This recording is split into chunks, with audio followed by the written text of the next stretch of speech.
One of the fastest ways to stay broke as a 3D artist is charging too little. And the scary part? A lot of talented artists undersell themselves so badly. They work hard, deliver great results, and still barely make money. In this video, I'll show you exactly how to price your 3D work confidently, without scaring clients away, and without undervaluing your skills. And near the end, I'll share the pricing mistake that quietly destroys your income over time. Let's be honest, pricing your work feels awkward. You start asking yourself, am I charging too much? What if the client says no? What if I'm not good enough yet? So what do most beginners do? They guess. Or worse, they charge based on fear. And that's where the problem starts. Because pricing isn't random. There's actually a smarter way to do this. One that helps you stay fair, profitable, and professional. Let's break it down. Step 1. Stop pricing based on time alone. A lot of beginner 3D artists price their work like this. This project took me 6 hours. So maybe I should charge for 6 hours. Sounds logical, right? But here's the problem. That pricing method can seriously undervalue what you actually bring to the table. When a client hires you, they're not only paying for the hours you sat at your computer, the time you spent rendering, the clicks you made in Blender. They're paying for everything behind that result. What are the clients really paying for?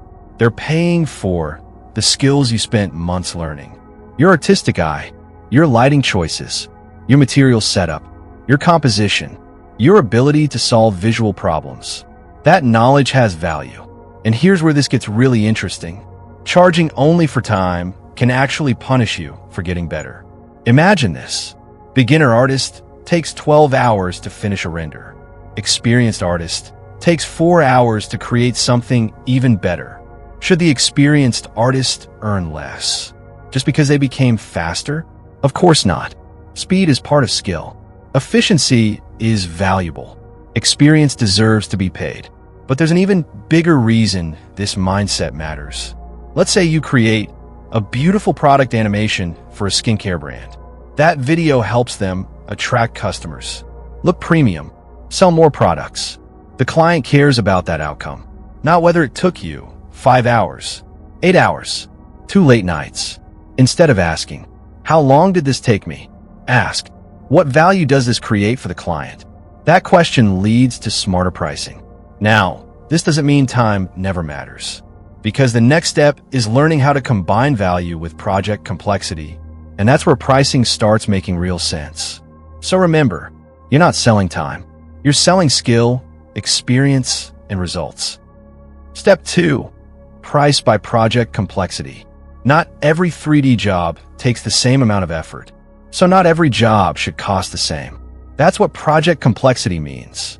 Imagine 2 clients contact you. Client A says, I just need 1 clean render of my product. That might mean 1 image, simple lighting, no animation, basic setup. That's a simpler job, so the price should be lower.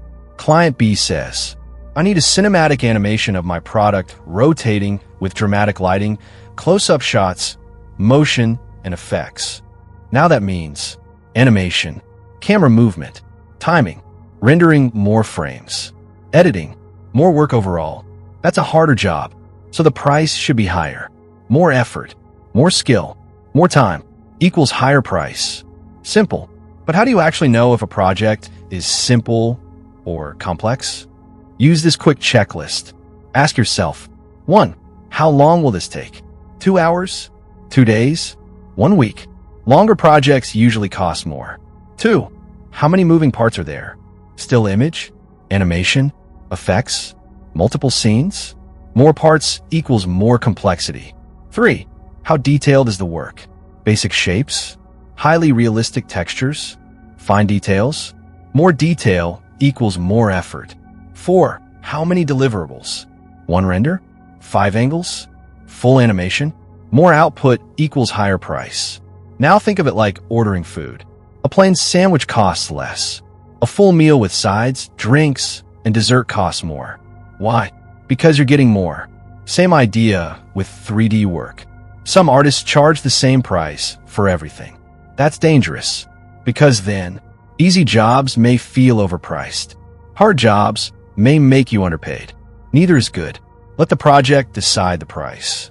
Not fear, not guessing. Look at the workload. Okay, now, here is one simple example script you can use with clients. You can write this if you want. You can tell your client, this project includes animation and multiple product shots, so the pricing is higher than a basic still render because of the added production work. And now, that is professional, clear, and confident. So remember, ask yourself, how hard is this? How long will it take? How much detail is needed? How much work am I delivering? The bigger the workload, the bigger the price. That's how professionals charge fairly, without underselling themselves. Step 3. Include revisions in your price. Huge mistake. Charging one flat price, then doing endless changes for free. That kills your profit. A revision simply means the client wants changes after seeing your work. For example, you create a 3D product render. Then the client says, can you change the lighting? Make the bottle bigger. Use a different background. That is a revision. Here's the problem. If you charge one price, but the client keeps asking for more and more changes, you end up doing extra work, extra time, extra stress, for no extra money. And suddenly, a project that should take 2 days takes 5 days. That's how artists lose profit. So how do professionals stop this from happening? It's simple. When giving your price, say this. This price includes 2 revisions. That means the client can request changes 2 times. After that, extra changes cost extra money. Let's say you charge $150 for a product animation. Included in that price, first delivery, up to 2 rounds of changes. Now imagine the client asks for 1. Change lighting. 2. Adjust camera angle. Cool, still included. But then they come back again. 3. Actually redesign everything. Now you can say, additional revisions will have an extra fee. Now, that is professional, clear, fair. Some beginners fear this sounds rude. It doesn't. It actually makes you look organized, professional, serious about your work. Businesses are used to clear boundaries. Without revision limits, the client may keep saying, one more change, small adjustment, tiny edit, but those small edits add up fast, and suddenly you're working way more than you planned. Think of revisions like free refills. If you promise unlimited refills, people keep asking. Set a limit, and everyone values it more. Including revisions in your price protects your time, your energy, your profit, and that's how you stop working extra for free. Step 4. Stop pricing from insecurity. A lot of artists think, if I charge less, they'll hire me. Sometimes the opposite happens. Low prices can make clients think, why is it so cheap? Is the quality low? Confidence matters. Professional pricing builds trust. But wait, what if you genuinely have no idea where to start? Step 5. Use a simple starter formula. All right, let's make this super simple.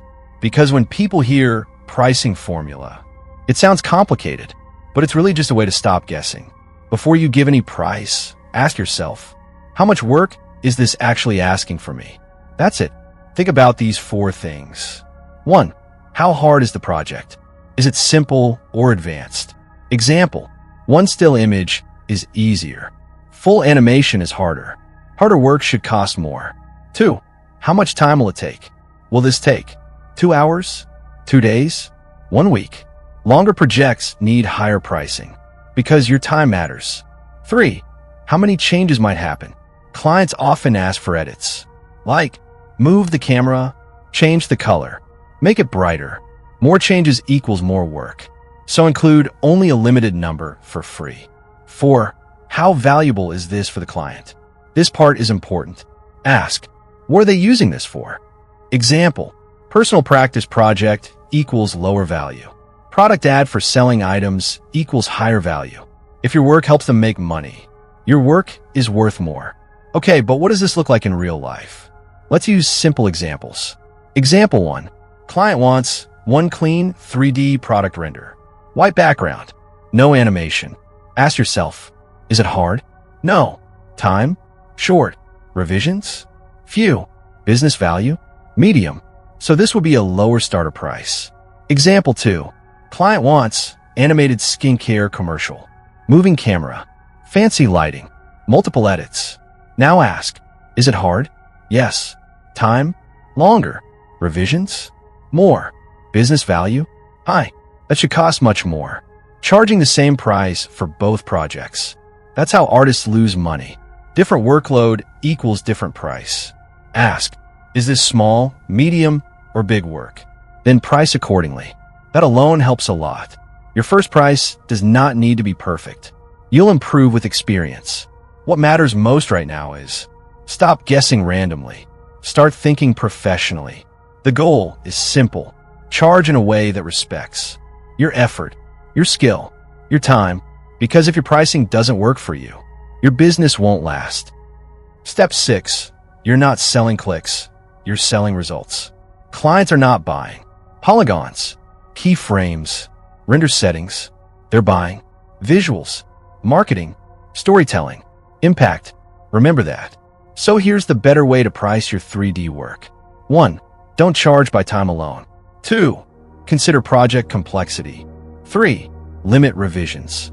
4. Price with confidence. 5. Use a simple formula.